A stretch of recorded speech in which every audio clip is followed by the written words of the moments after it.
Hello, everyone. It's Wednesday, August the 12th. And on the way in here today, I was just thinking about, the fact that it's August the 12th. And I can remember, just like it was yesterday, how long it seemed like May was. Because it was almost like we could never get to the end of May. We had our kids out of school, and we had this thing that we didn't know anything about, and it was jumping all over us, and we really, May seemed incredibly long. And then June came along, and there was probably an uptick, of additional hope. And then, toward the end of July, or the latter weeks of July, we saw our nation with an uptick on the bad side in a very significant way.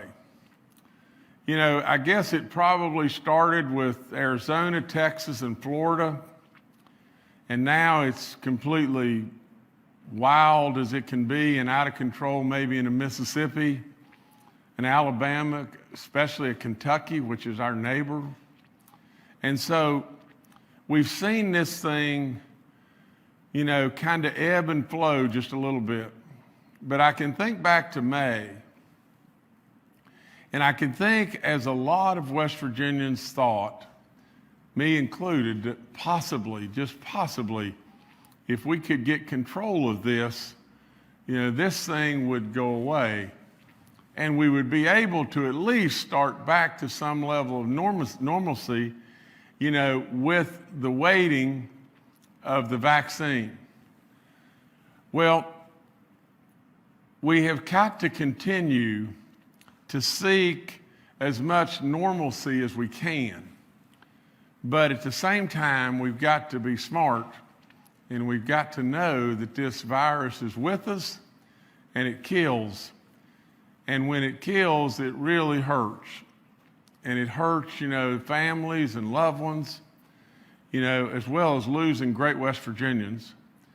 So from all of that, we've probably done some things that we shouldn't have done from the standpoint of people have traveled as they do on typical summer vacations. They've probably gone into areas that were infested with people, people standing upon top of people with no mask or whatever it may be.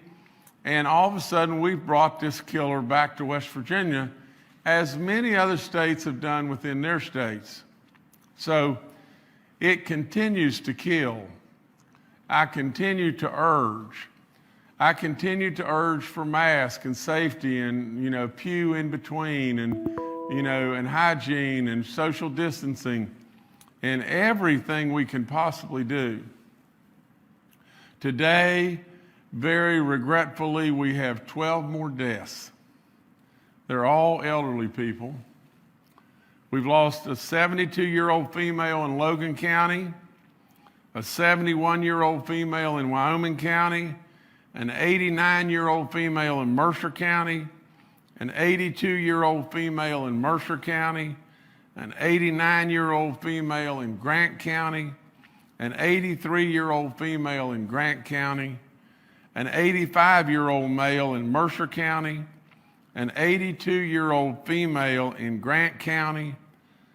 The 150th death in West Virginia is an 81-year-old female in Mercer County.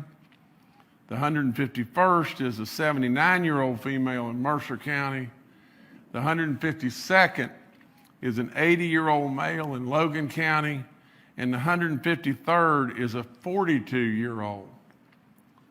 Everyone here except this person, a 42-year-old male in Logan County. Everyone else is who this virus and this killer targets first and foremost. And that's our elderly.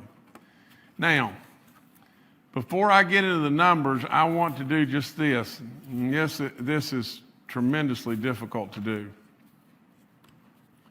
We closed our nursing homes to visitation. I have absolutely been in contact with everyone that I can talk to about our nursing homes.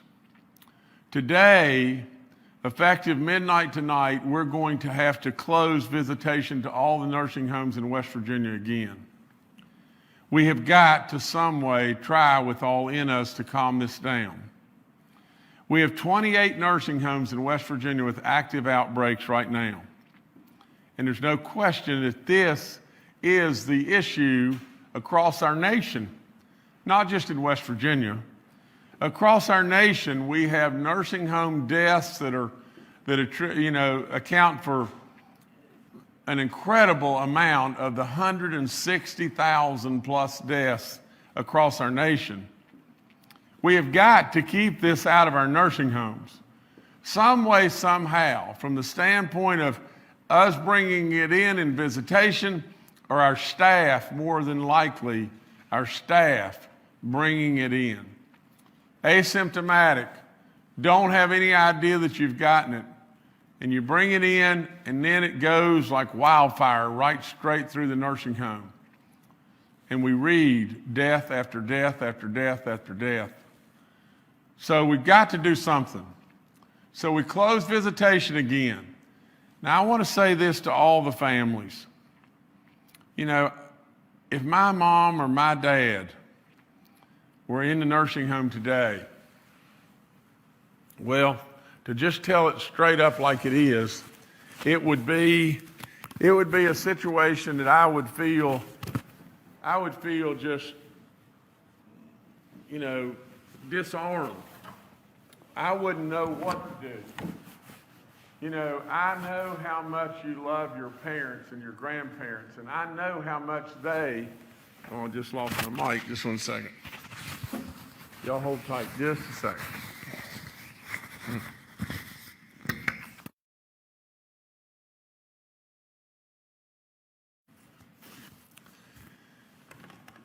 I surely know how much your mom or dad mean to you, and how much it means to your mom or your dad or your granddad or your grandmom to see you, to be able to see their children, to be able to see maybe their lifelong friend. I know how much it means.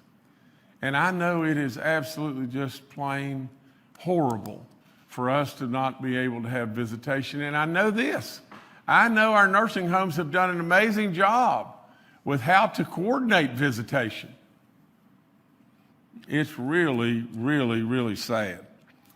I want to tell you, though, as family members, and I want to tell your moms and your dads and your granddads and your grandmoms just this.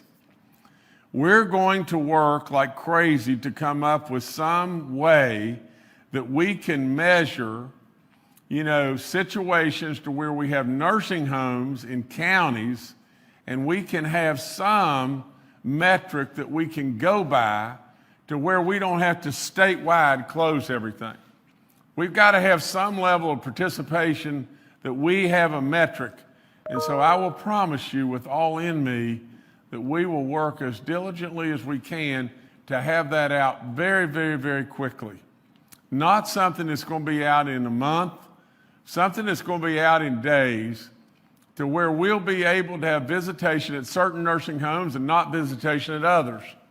Now, it's going to have to all be based on county and based on the medical community and based on our experts all over the place. We'll come up with something, because I know how important it is for you to visit. And but at the same time, we cannot possibly come in every other day and lose 12 people or 17 people in West Virginia because, of something that maybe we can slow it down. Maybe we can cut it off at the pass and everything, and that's what I'm trying to do. From the standpoint of our numbers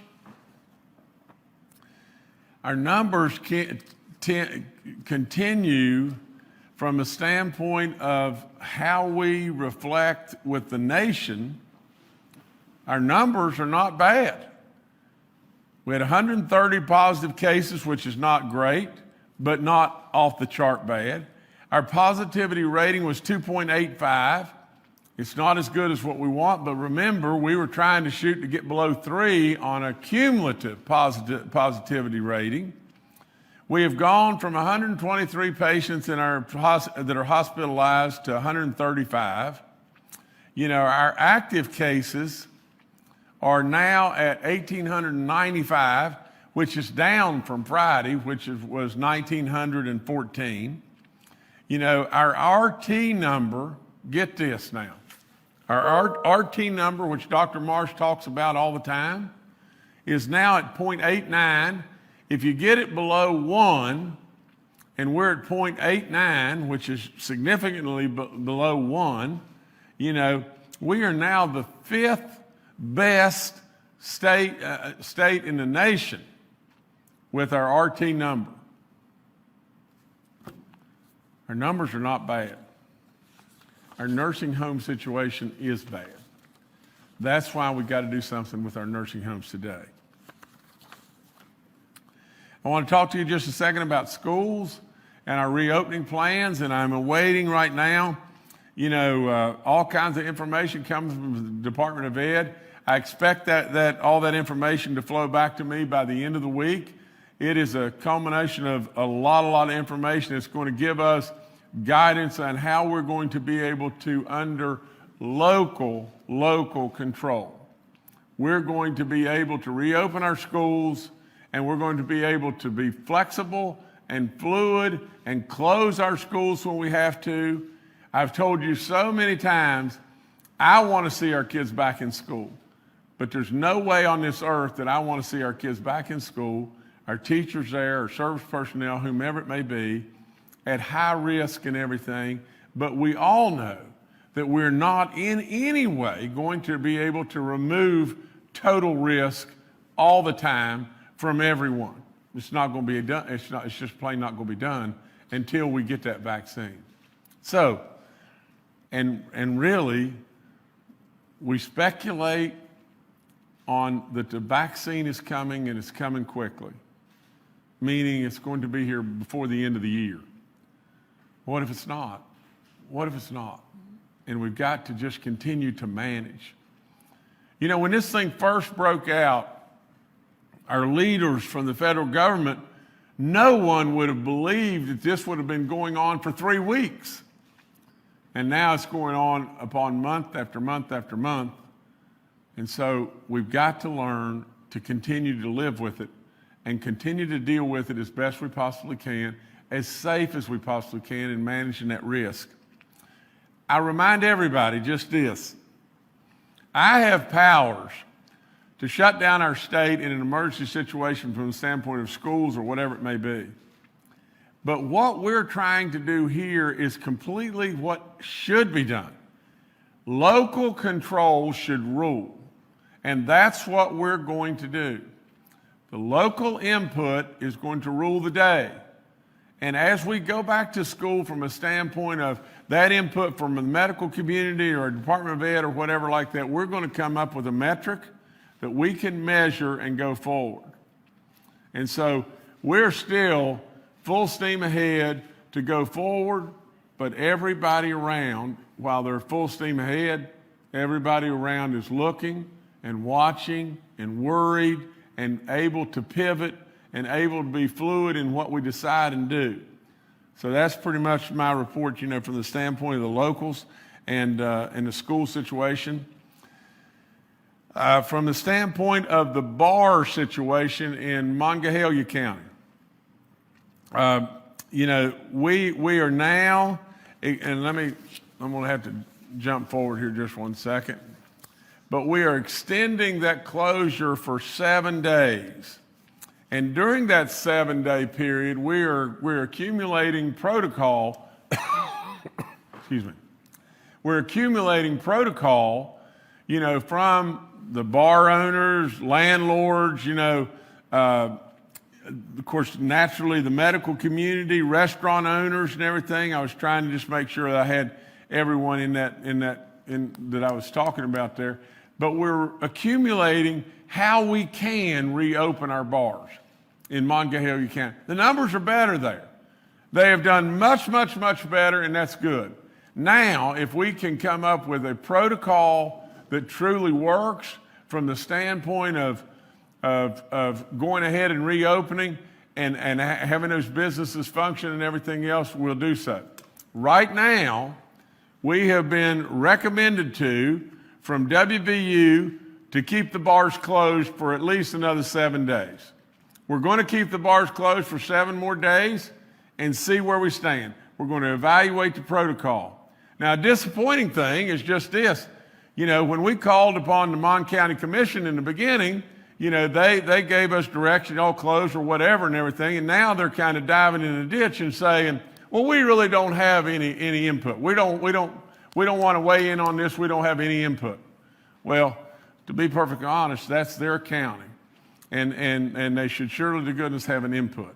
But nevertheless, we're going to go with exactly just this. We're going to go with the fact that WVU is recommended to hold back. I still believe that absolutely we should hold back.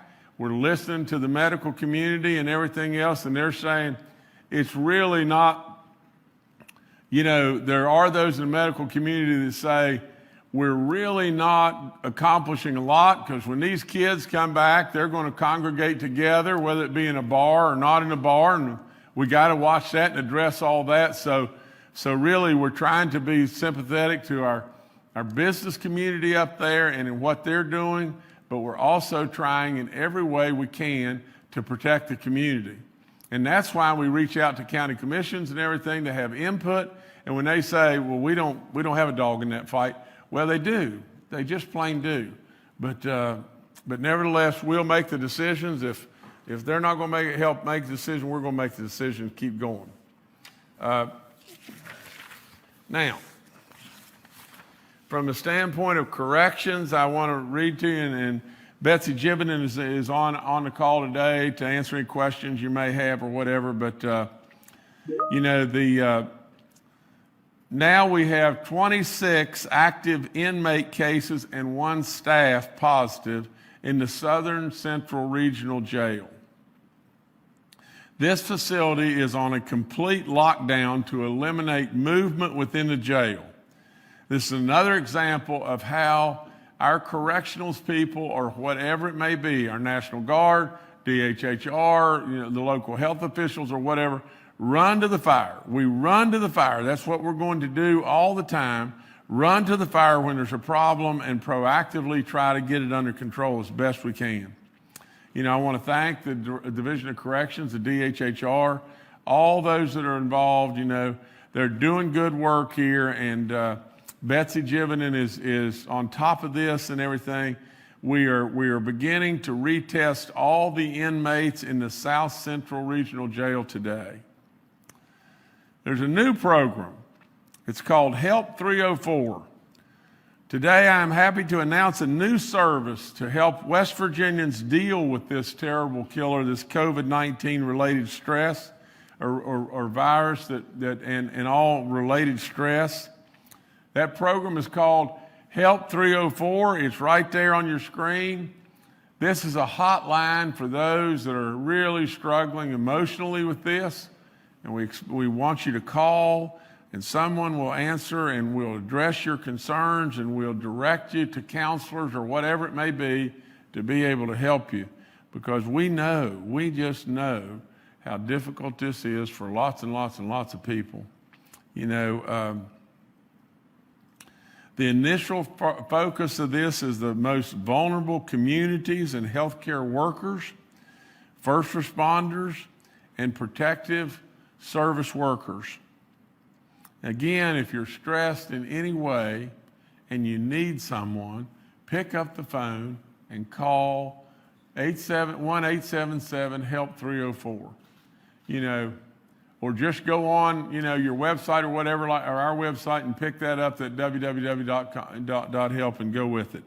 But nevertheless, if you're out there and you're struggling, reach out for help. It's always the thing to do. Yesterday, I had a real opportunity and everything to to move forward with 16 new Ford F-150 trucks that are going to be utilized to deliver hot and cold food storage systems and everything to our seniors. Now, it was really special to me, and the reason it was really special is because we've been working on it for a while. We didn't have, there was, we couldn't go with it to move all the vehicles out everywhere and everything until we had the titles right and all that. Well, we got them right yesterday morning. So we took off down there and everything, and lo and behold, we were able to go and do it. And I want to thank every one of those that was involved. Our Commissioner Roswell was there, and he did a great job and everything. I also want to thank all of our local directors of county, senior, and community services. Now, they weren't able to be there. We had to do this really quickly because we've been pushing to try to get this paperwork all done, and then boom, it was done. And so as soon as it was done, we had to go, but we didn't have any way of anticipating when that date was. Now, we got another one coming up here in not long where we're going to go out with another 20 plus vehicles and everything, and I hope at that point in time we can bring a lot of people together and have another celebration of what we're able to do for the seniors. Now, let me just say this just for 1 second. Just think of what our seniors are going through today. They're scared to death because they hear me every day report on all these people that have died that are elderly. They're sitting at home, maybe by themselves. And really and truly, to be able today, especially today, to be able to see a friendly smile or hear a warming voice and be able to have a meal delivered to them, I mean, what do you think that really means to them? It means everything. And so if we go back to the last session and everything, when we dedicated and set aside some monies and everything to do some extra monies to do just this, because the very, very thing that we don't want in West Virginia is our people to be going hungry, and especially our seniors from the standpoint of, I don't know if I can say especially because our kids and everything, it's so important. It is just so important. But being able to just have that interaction and everything with someone that they know is out there and people that are really caring and everything. Yesterday was a terrific day. And so, now there's boots on the ground, making sure that our seniors are taken care of, and we're going to keep on doing this, and we're just going to work it just as hard as we possibly can. So to me, that was a real highlight of yesterday, that's for sure. Now, I've got some things I'm going to go through pretty quickly. We've got free testing that's going on in Brooke and Lewis counties this week, and next week we'll be in Lincoln County from our summer feeding program and everything. Again, no West Virginia needs to go hungry. We got all these sites set up, 696. If you have an issue and you can't figure it out on where to go or what you need to do, call us. Call 211 and we'll get you where you need to go. Our Kids Connect program, I want to very proudly announce that we have pledged the $6 million to establish 1,000 points of light, basically free wireless internet access across our state. We are moving today. I can tell you that we have started pre-installation work at sites where new equipment is needed, and we're on schedule for all the sites to be up and going by September the 8th. It's a daunting task. We may not make it exactly on September the 8th, but I'll be dogged if we're not trying. And we're trying really, really hard. And I really believe that it will enable our students where we have to go virtual or they choose to go virtual, and everything. It'll involve our parents having the choice on what to do, and their kids still, receive an education, and we've got to continue the education process. And I really believe that our teaching community is behind our effort and everything. We're trying to work with our teaching community from the standpoint of, if someone has an illness or an elderly person, I'm sure that the Department of Ed is working with them to maybe move them over into a virtual role and And so there's all kinds of stuff that's going on behind the scenes. Lots and lots of people doing a lot of great work, but the update on the Kids Connect program is good. From the standpoint of census, again, you got to get counted, West Virginia. From the standpoint of our churches, we have 3 outbreaks, active outbreaks now in Cabell, Wood, and Taylor County. The total number of active cases these outbreaks now account for 38 cases. That's significantly down. You're doing better in our churches, West Virginia. You're doing better. Keep wearing the mask. Keep that pew in between you. Social distance, absolutely, from the standpoint of the elderly and everything. If you can get church online or whatever like that, may be the right choice today and everything, but we're doing better there. From the standpoint of our small business program, grant program, the $5,000 going out to our small businesses, all that's working great, moving in the right direction there. From the standpoint of our grants to our cities and our counties, we're significantly above $75 million to 169 cities and counties across the state. All's going really good there. Let me see. I think that's all I've got. I want to make sure. It is, except I want to just show you real quickly our numbers. And if you'll pull the graphs up, Jordan, if you'll look, we had a little blip right there just a few days ago where we were looking like we were going to widen up on the top. And now we've ticked down just a little bit. We've got to get that thing moving more and more, apart. You see down on the next one, that's our daily positive chart right there. We keep ticking, tick, right slightly above that line. We want to dip, if we can, back down below the line like we were in the latter part of June and early July. If you'll look back and everything, that was better. But we're sure a heck of a lot better than we were right toward the last stage of July or the first days of August, because now we're at 2.85 today, which is not as good as we've been. But in the early days of August there, we were at 5.41, and but we got to do better. We got to do better, and we're going to do better. Our cumulative thing is at 2.39. The only thing I could say about this is states across this nation would give anything to have these numbers. But I would just say this about my opening comments.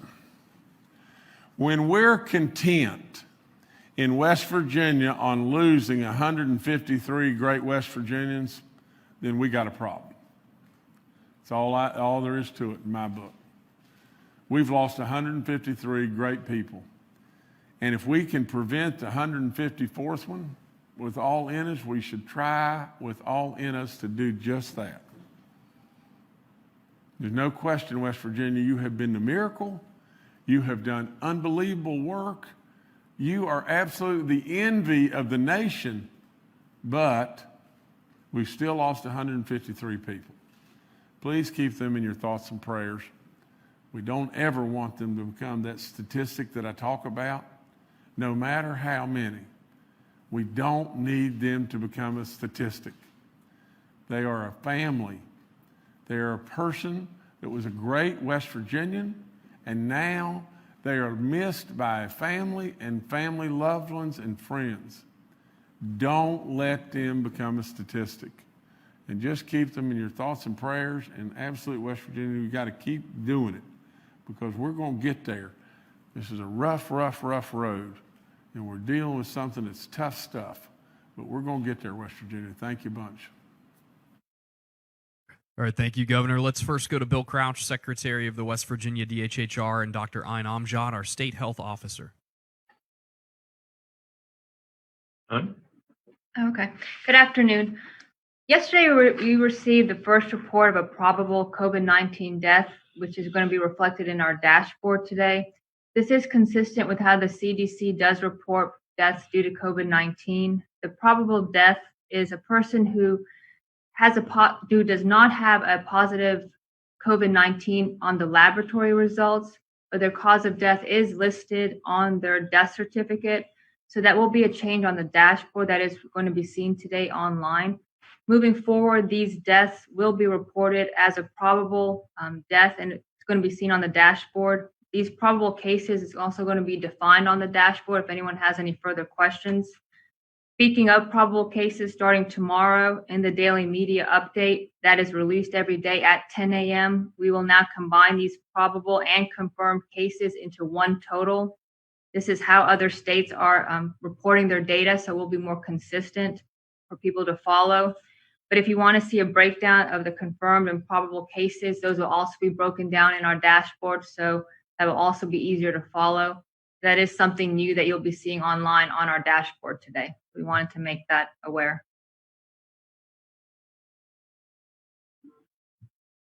All right, thank you both. Next, we'll go to Dr. Clay Marsh, our coronavirus czar.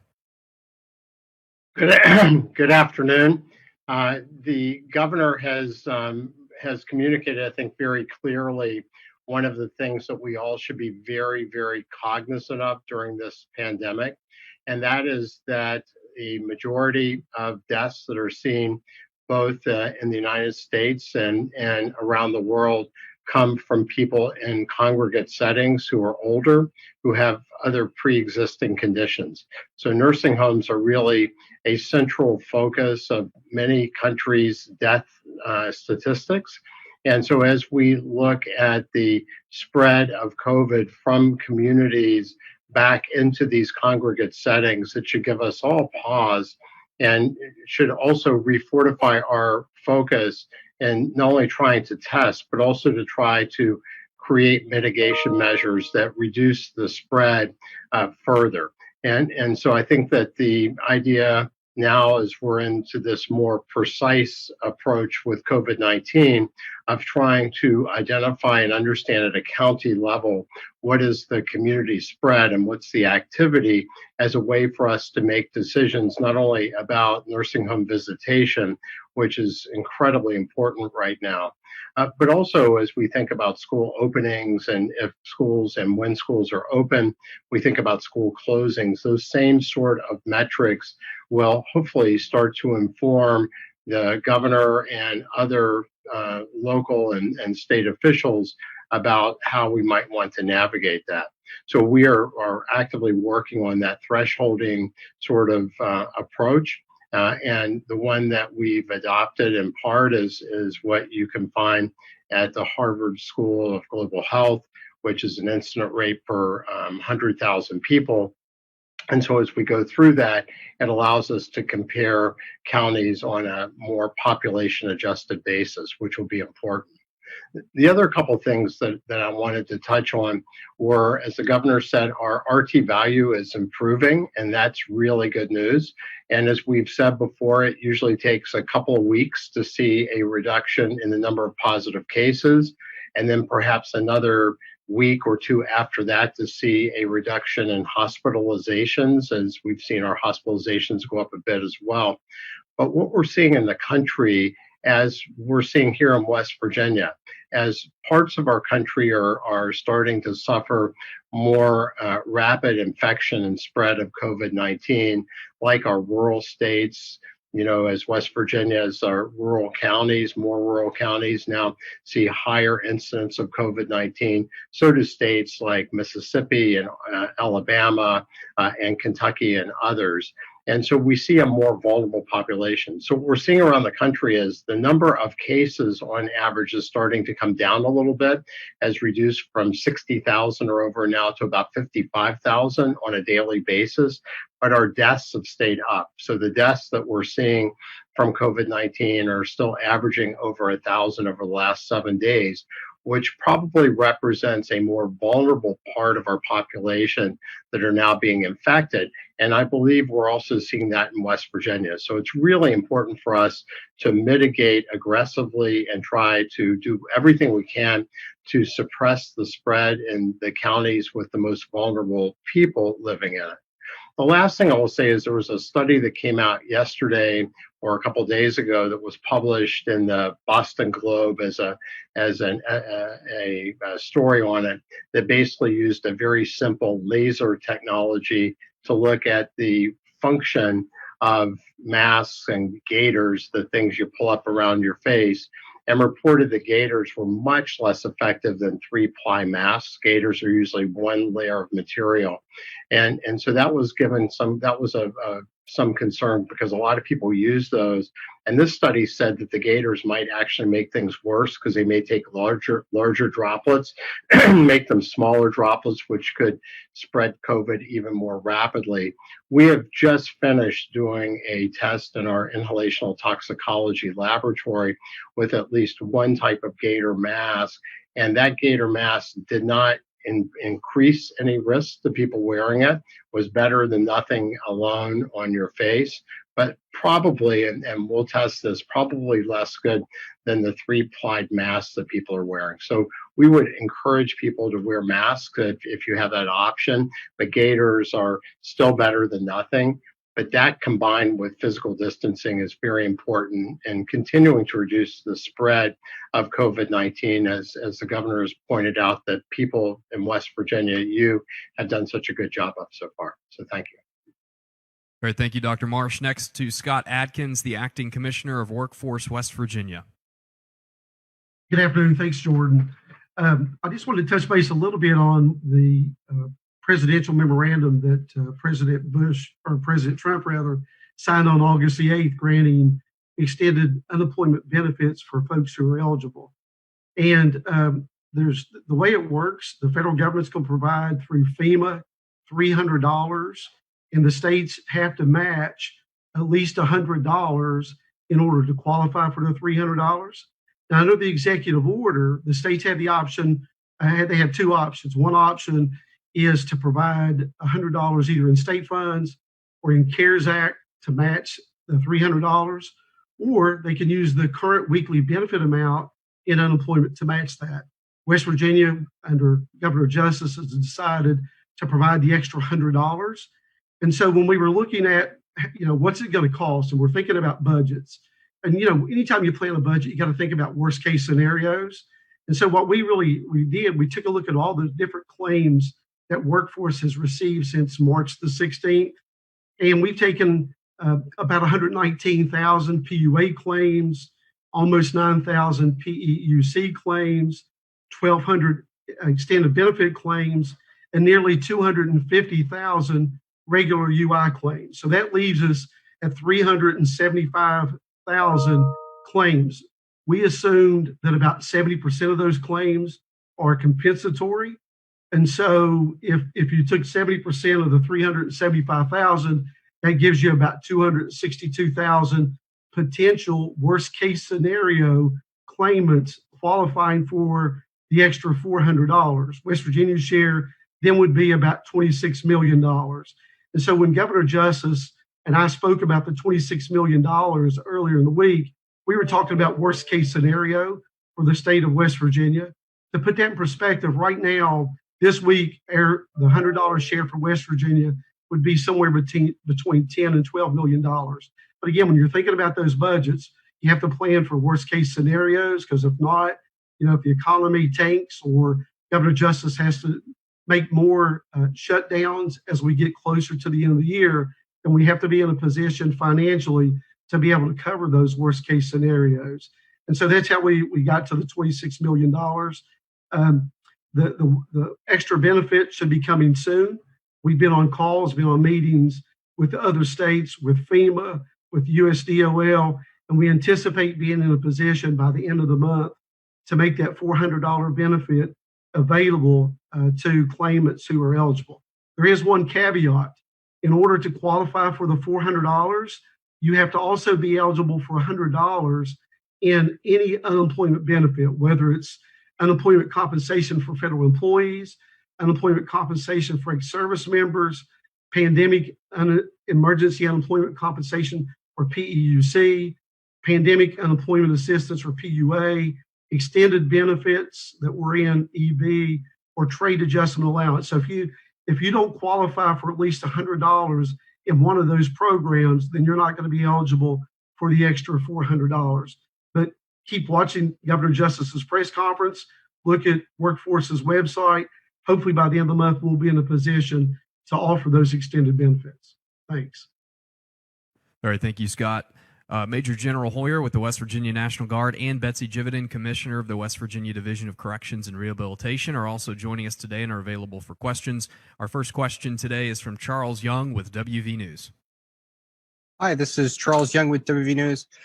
Governor, if like you said, the spread of COVID-19 in nursing homes is largely being brought in by staff members, what, if any, steps are you considering to limit that, such as the mandatory quarantine for traveling out of state?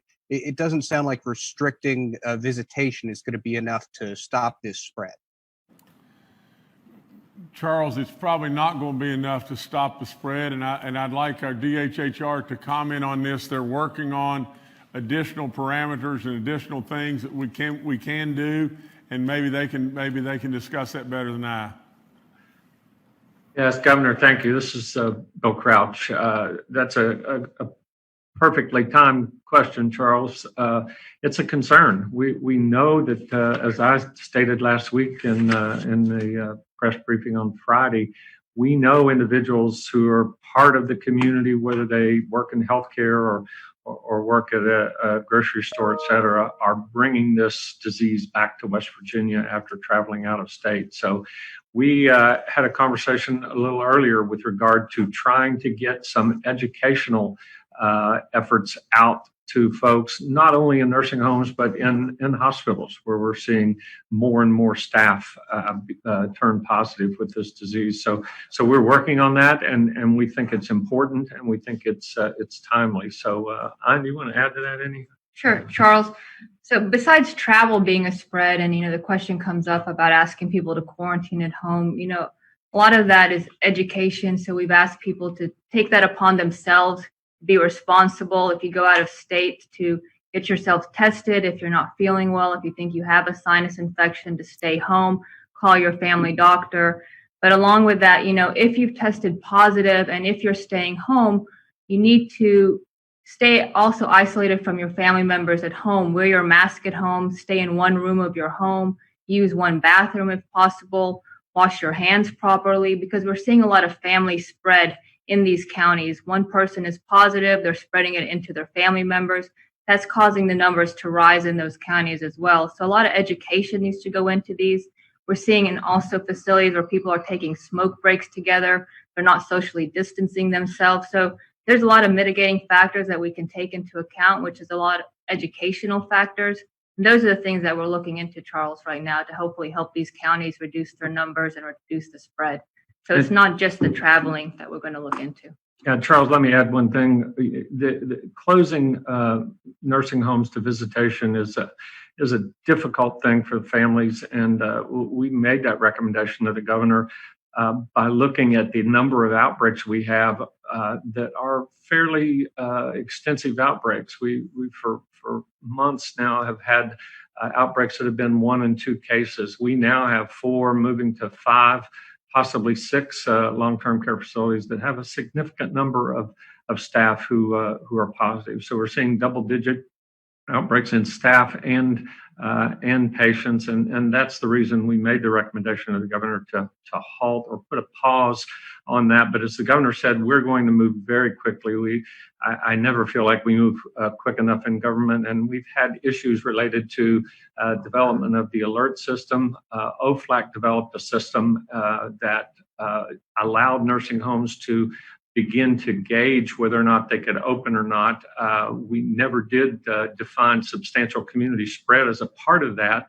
Of course, nursing homes had the ability, and many have gone ahead and closed visitation on their own based upon the amount of disease in the community. So we're looking at that alert system as well as the school alert system and the definition of substantial community spread, and trying to make sure all of those things are consistent with one another as we move forward. But we should have something out on all of those relatively soon.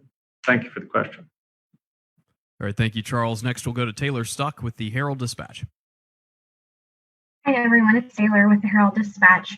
I was wondering, as college students start coming back to campuses across the state, not just Mon County, Are we looking at maybe how we can prevent students from going to bars where they're not shut down, or will we need to shut down bars? How can universities try and make sure students aren't gathering even off campus to try and prevent this spread?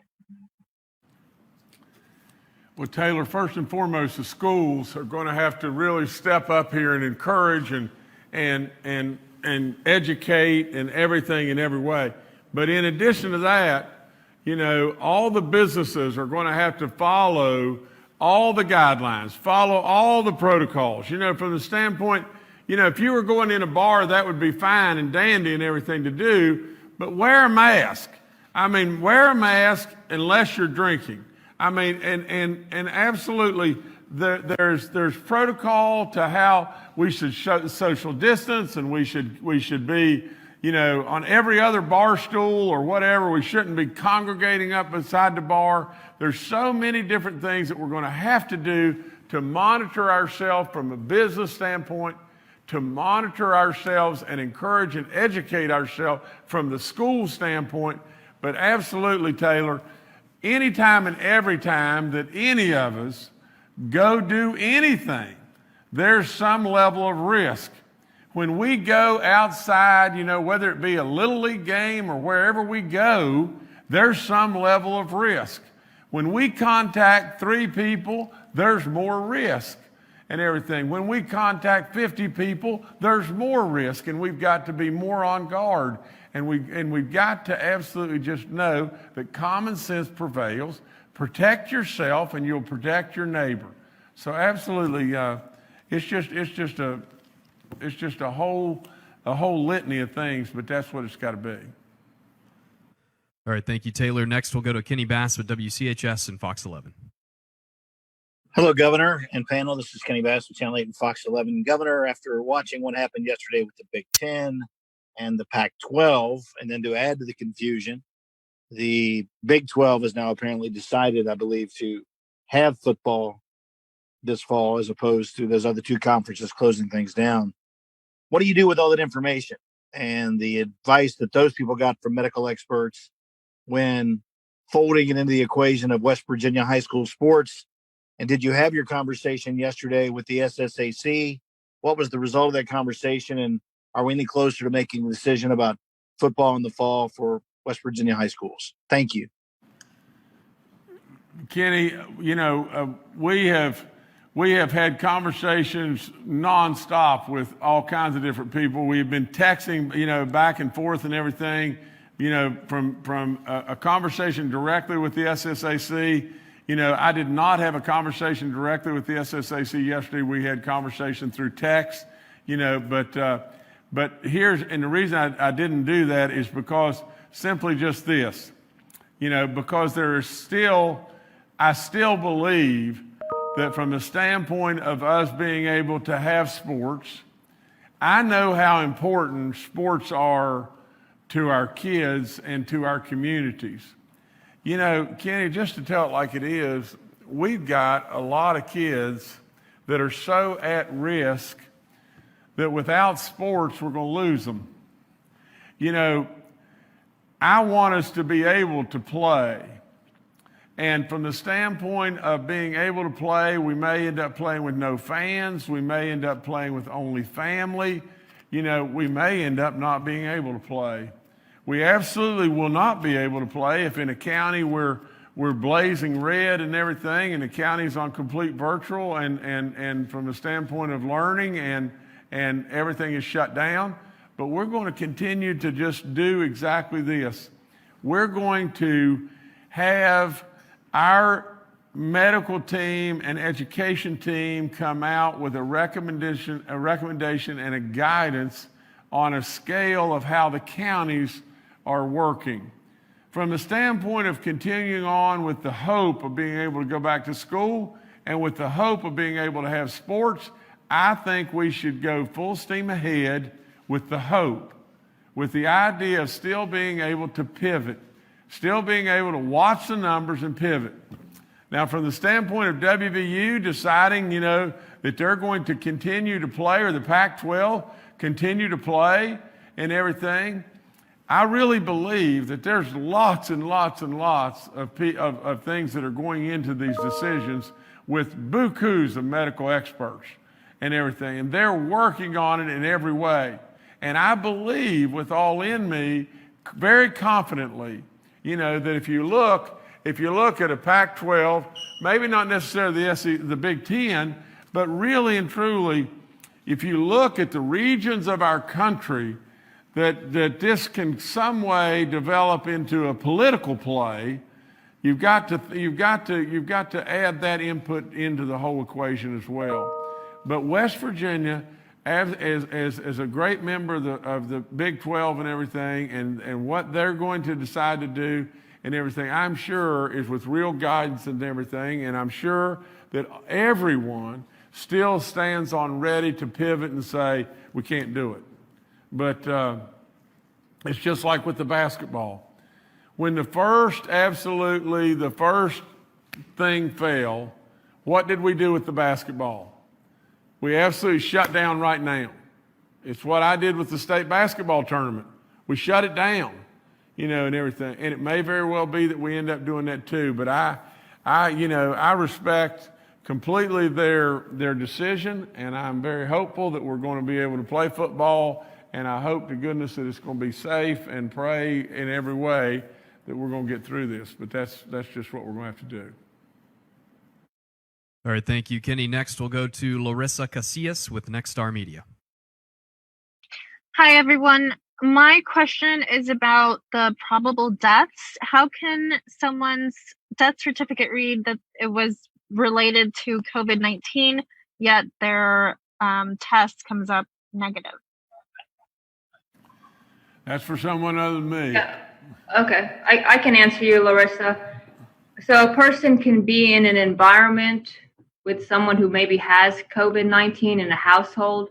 So basically their lab result will be negative for COVID-19. They can have the nose swab test or any of the tests for COVID-19, but the lab test is negative. So the person, maybe their family member has COVID-19, or maybe they were in the nursing home and there's COVID-19 in the area, but that's when the death report was filled out or the epi data was collected, but the lab result is negative. And then the person who filled out the death certificate wrote COVID-19 on it. So it's probable association with COVID-19 is where you get that. And it is a CDC definition for that, where it's coming from. So that is used across the country.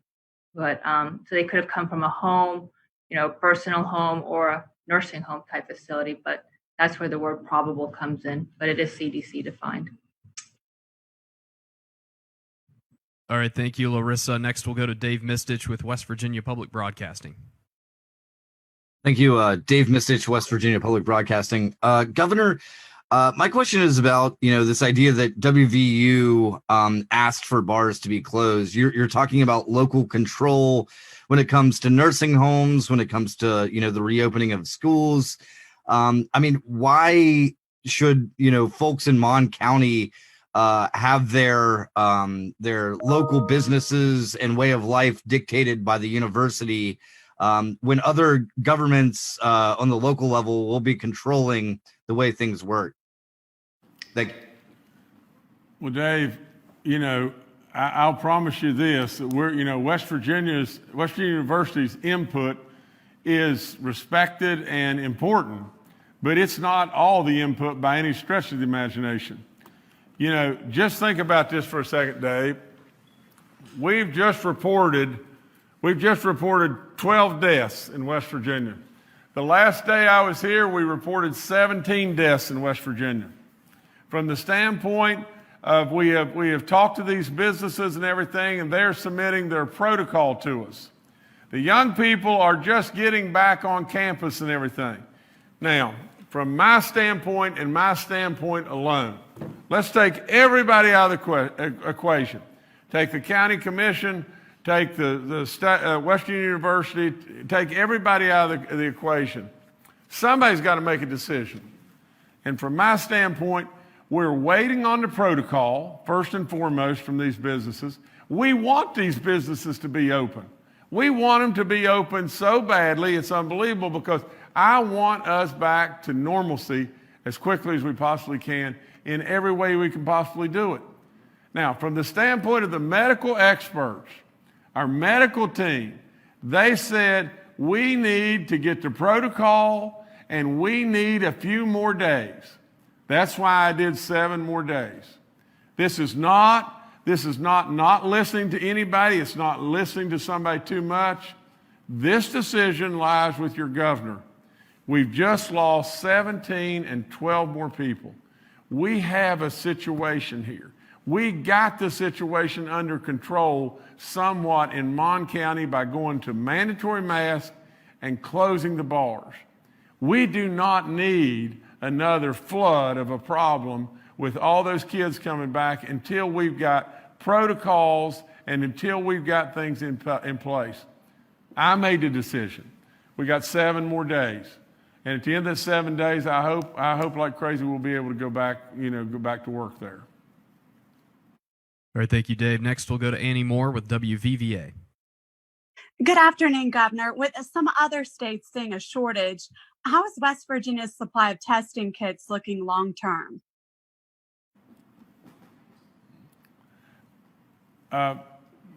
Maybe General Hoyer, that'd be great for you, sir.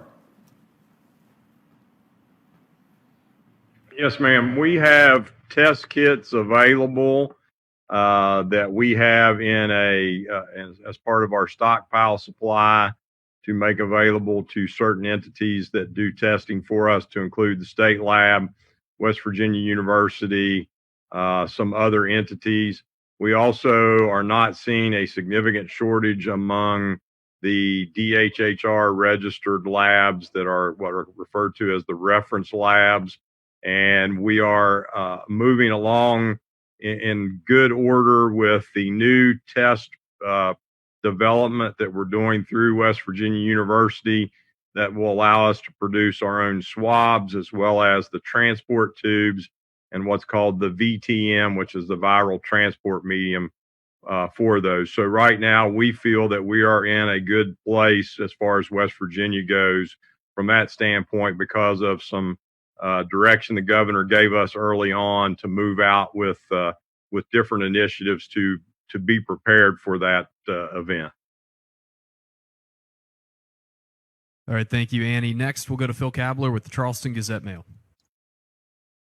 Hello, everyone. Governor, I see where the Greenbrier will be hosting a presidential fundraising event this weekend, and was curious how what steps will be taken to comply with COVID-19 protocols, including limiting group sizes to 25. Phil, there's an awful lot, it's been reported it was a fundraiser for me. It's not a fundraiser for me at all. It's a fundraiser for the president and the vice president, and they're handling that through a lot of different ways. I think they're going to do a little press conference or whatever like that, and do some stuff in regard to the COVID thing.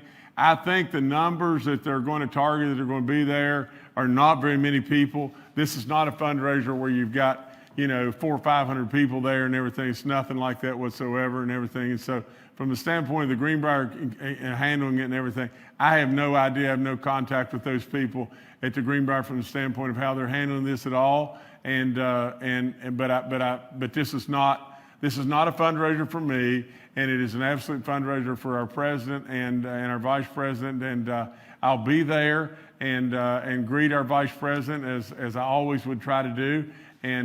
But from the standpoint of how the Greenbrier's handling it or the size of the crowd and everything, there will be no crowd, and I'm sure the Greenbrier will handle it very well. That's one thing that the Greenbrier has really done, and I'm really proud of seeing it on TV and everything. We just had World Team Tennis there. It was done exactly the way it ought to be done, and I didn't attend any of the matches or anything like that, but I watched it on TV. It's just more good exposure for West Virginia, and I think the Greenbrier's on top of what they're doing. All right, thank you, Phil. Next, we'll go to Paul Mullen with WCBC. Good afternoon, Governor. Good afternoon, panel. Question about contact tracing. How deep do those interviews go? I know you want to find out where they've been and who they've been in contact with, but do you ask them if they have been wearing masks? Do you ask what kind of activities they have been involved in? Probably a question for the doctors on the panel. Absolutely, but I think Secretary Crouch and Dr. Amjad could start with it. Yes, sir, Governor. This is Bill. Thank you, Paul, for the question. We've actually been talking about trying to do a short video to provide folks a little more information on how that's done, because it is fascinating. The training for that has been going well. We have, as I've said before, a number of individuals in DHHR who have gone through the training and are prepared and are doing some of the contact tracing. I don't have those numbers in front of me, but I'd like to get those for you Friday or Monday to talk about how many individuals are contacted upon a single case as a part of the investigation. I believe it's somewhere around 10. They look 2 days prior to the date that the test was taken, that the test was, the sample was drawn, so that we look at who those individuals were that were close to that person.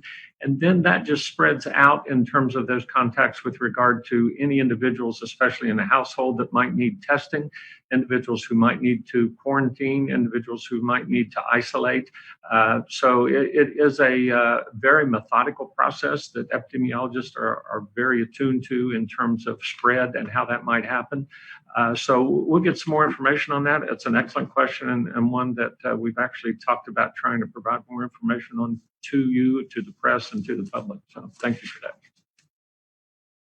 All right, thank you, Paul. We have time for one more. It'll go to David Beard with the Dominion Post. Hi. I hate to harp on the Mon County bar closure, but I want to address what appears to be a possible conflict of information, just to get it clarified. I think the governor said that the Mon Commission didn't have any real opinion on this, but that doesn't conform with what we were told, and I'll just read this from my email. According to this, the Mon commissioners told Bray Carey,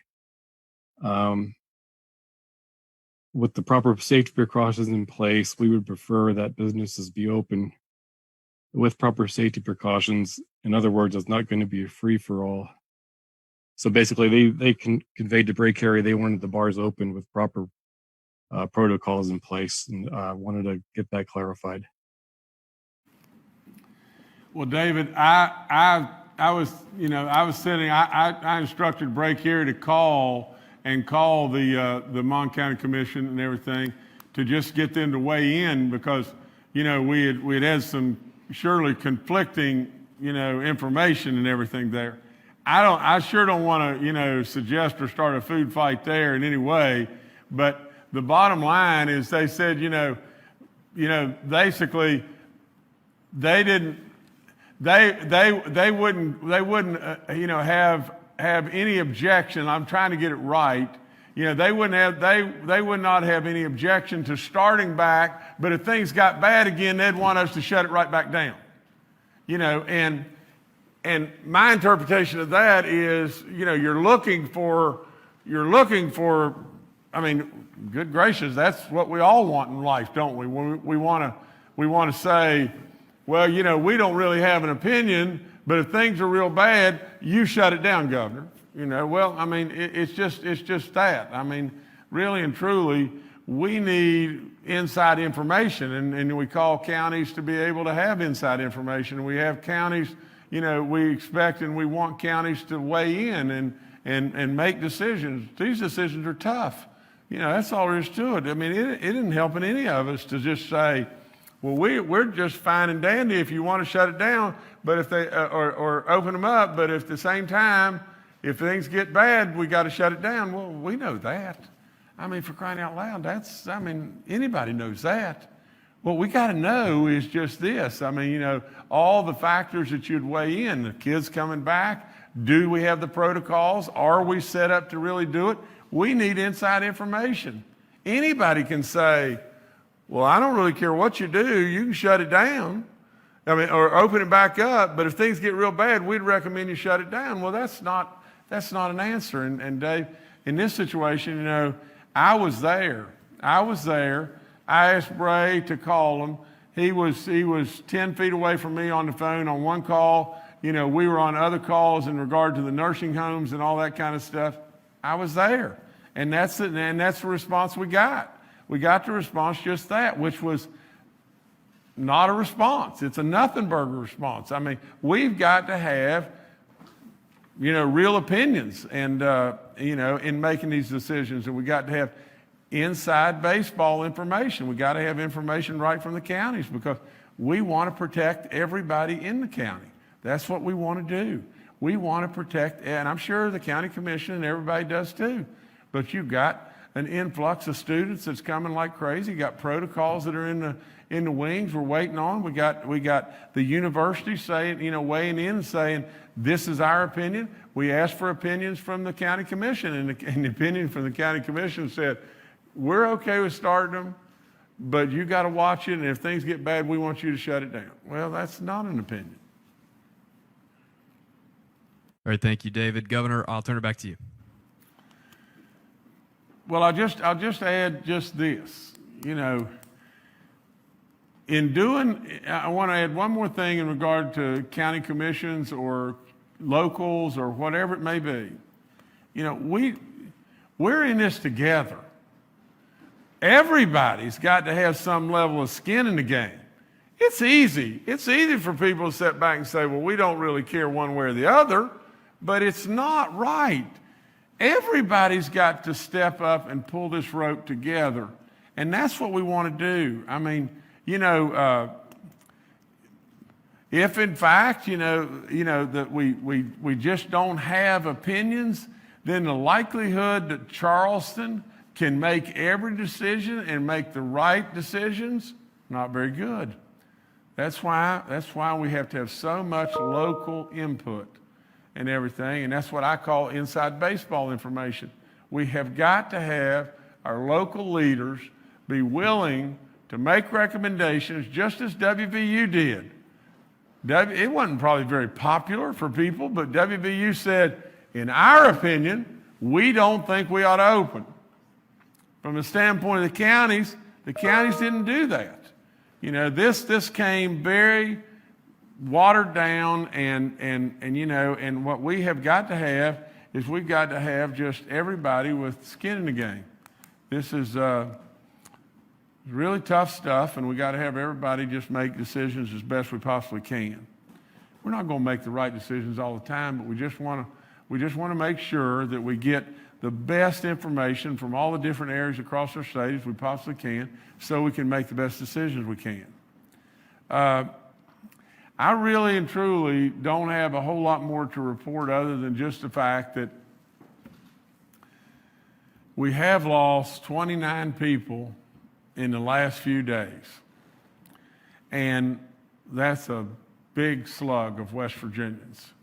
And so at the same time, I want us to realize that Jim Justice wants your businesses open. Jim Justice wants your kids back in school. And Jim Justice is trying to get there as hard as he can. Now, he needs people to supply information. And when we don't get information, then we have to make decisions.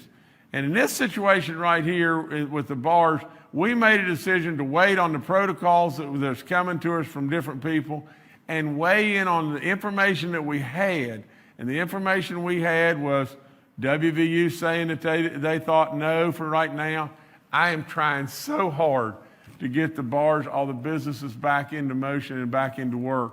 But at the same time, I'm trying more than anything to protect every single person in Mon County and every single person across this state. So I wouldn't ever sit back, because most people say, oh, I'm doing the best I can do and everything. Well, yeah, that's good. But at the same time, we've got to accomplish. That gets back to what my dad said, don't confuse effort with accomplishment. There's a lot of effort going on. I recognize it. I thank people for effort, but I want accomplishment too. And so I want us to accomplish in Mon County in every way.